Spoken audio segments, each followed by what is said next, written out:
Hi, I'm Sam from Prismic. I'm here with Gift Igwenyu. Gift is a talented developer, a content creator, and a developer advocate at Cloudflare. And Gift, so thank you so much for joining us. I know you traveled all the way from Amsterdam to Paris for this conversation, so thank you very much. It's my pleasure being here. Thank you for having me. So happy to, and it's just so excited for this conversation. Today we're talking about personal branding, and it's something that you know a lot about. Obviously, you're very good at it. You have an awesome Twitter presence, YouTube profile, a beautiful personal website, and you've really, made success for yourself with this.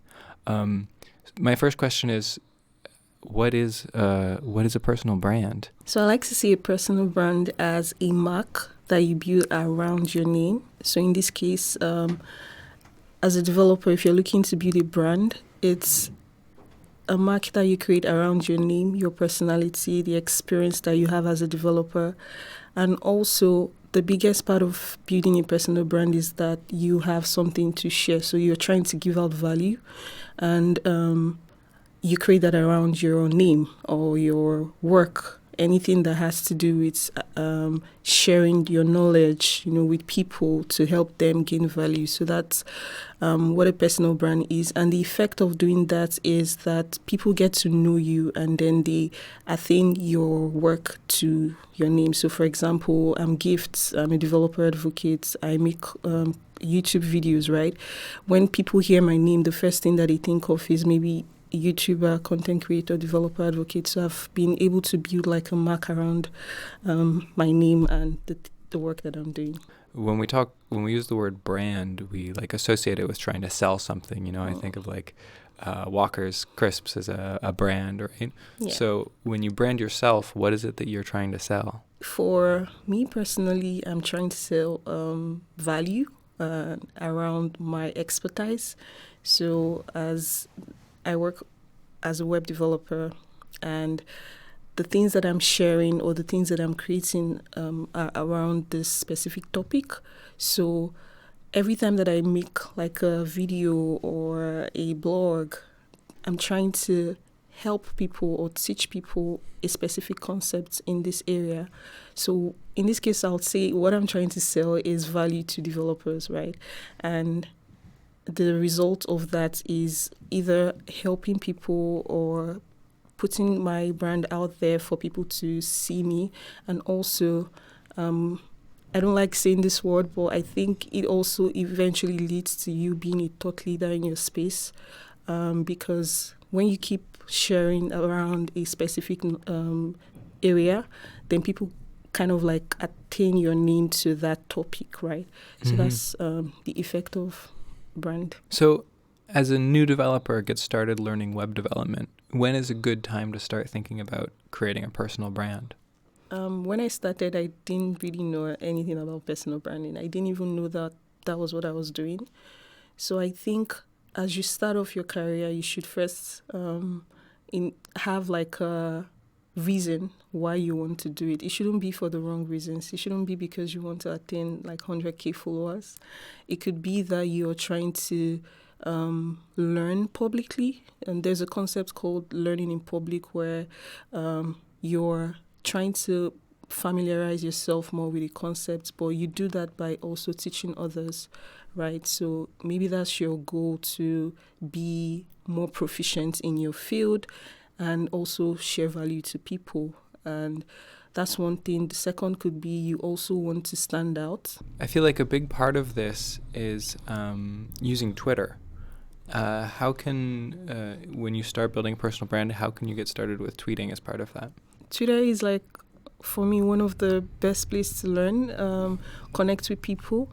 So if you're starting out with Twitter, it might be a bit overwhelming because you probably see people with a lot of followers and you feel like they're unreachable because of course, the amount of followers that they have. But I like to say start small as well. So you can start by interacting with people that are in your field. So if you're a web developer, for example, look for people that are also web developers. Follow them. Interact with them. If they post something about maybe an interesting concept that you don't know about, you can reply or like or retweet, start from that. And eventually, if you feel comfortable, you can DM I call it cold reach out. It doesn't really hurt, but to connect with more people, you have to take a step further to do it, right? So maybe sending a DM to someone to say, oh, I really like what you shared, or I really like the project that you were working on. Some people might reply, some might not, but it doesn't really hurt to try. So from there, you start connecting with more people. There is a concept on Twitter called Tech Twitter, where there's like is a community of people in tech that are on Twitter, that are active on Twitter. So you can look out for people in the industry like that, follow them, and with that, there is also, I really like the advancement of Twitter in the last few years. There's Twitter Spaces. Oh yeah. Yeah, it's essentially there. I feel like every week there is one Twitter space around a technical concept. So you can also join that and try to speak up, to get you, in the faces or in the ears of people. So yeah, utilizing all the things that Twitter offers. Even there is Twitter communities, even though I don't use it as much, but there are communities on Twitter that you can also be part of and be active on. Yeah. So everybody talks about platforms and places like Twitter. In your opinion, what about blogging? Is blogging still a thing? Yes, absolutely. I even recommend people own their space on the internet, and platforms like Twitter, like if you've been following the Twitter drama lately, there's like so many people moving away. You can't ignore the Twitter drama. There's so many people moving away, and people are scared that, I'm going to lose everything that I have here. So I always would recommend you to keep like a personal website that you can also use to, share more stuff, because I feel like 240 characters is sometimes too small to really share what you want to do. So having a blog is still, till today, till tomorrow, still very useful for you, because first, it's your own space on the internet, so you can share anything you want to share on there, and you don't also lose it. It's there as long as you keep paying for the domain.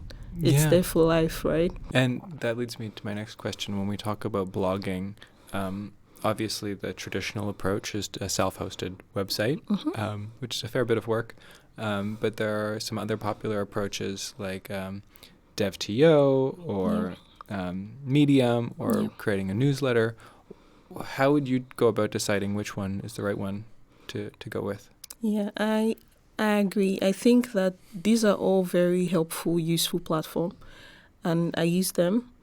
The approach that I use is I make sure that the contents live on my own website, and then I cross-post to these other platforms. For example, Dev.to allows you to do this through your RSS feed. So you can give it to them, and then whenever you publish a new post, I think it automatically creates a draft in their platform. Cool. So I use that really cool. For my dev profile. I think that other platforms also have integrations where they allow you to add your own canonical URL. So this is like linking back to your website, so that regardless of if the content maybe one day goes away, you still have it, living on your own website. Big advocate for canonical URLs. Yes. Such an excellent tool. Yes.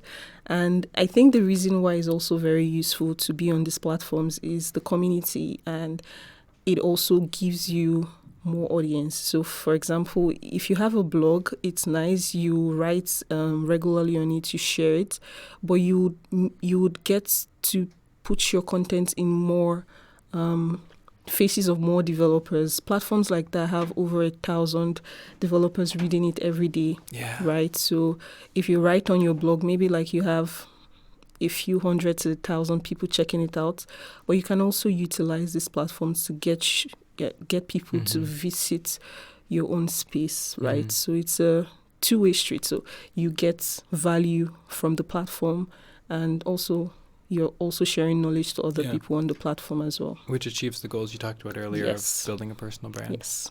Okay, so far we've mostly been talking about text-based content, and my job, I'm a technical writer, so I'm very comfortable talking about text.